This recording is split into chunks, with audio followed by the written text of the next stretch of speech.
ito pala yung 200 natin today dahil tayo ay nag-duty. Hindi tayo mag-off. So, kailangan natin mag-overtime. So, ito yung binayad sa akin ni Lola. So, di ba, saya-saya. Kasi matinding pangangailangan. Sobra, matinding pangangailangan talaga, guys. Promise, promise.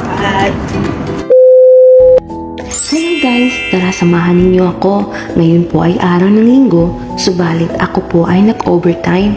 Mas pinipili ko na mag-overtime kaysa mag-day off as long as okay naman kay amo na mag-overtime ako dahil nga sa matinding pangangailangan ni Inday. Kaya tara, samahan ninyo ako na maglinis ng kanyang kwarto. Ito nga pala lagi ang araw-araw na ginagawa ko, ang mag-vacuum sa buong bahay. Si Lola naman, sa oras na yan ako'y nag-vacuum ng kanyang kwarto, siya po ay nasa living room. Ngayon naman, samahan ninyo ako at andito ako sa kusina. Itong oras na to ay pa-lunch na. Inutusan na ako ni Lola na magluto ng kanyang simpleng lunch. Napakasimple ng lunch ni Lola. Yung green noodles at saka broccoli. Pakukuluan ko lang yung noodles niya at saka pipirtuhin ko lang, stir fry lang din yung broccoli niya. Kaya tara, samahan niyo ako. Busy kunti si Inday sa kusina.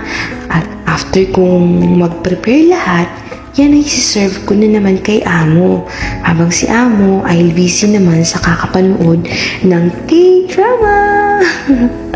So, habang ini-enjoy ni Lola yung panunood ng movie, ako naman dito sa kusina ay busy sa pagluto ng kanyang simple dish. Kaya eto, nag-start na pa ako magluto at malapit na rin matapos at isi-serve ko na rin ito kay Lola. Wait ha, ipapakita ko rin sa inyo ang resulta ng aking niluto.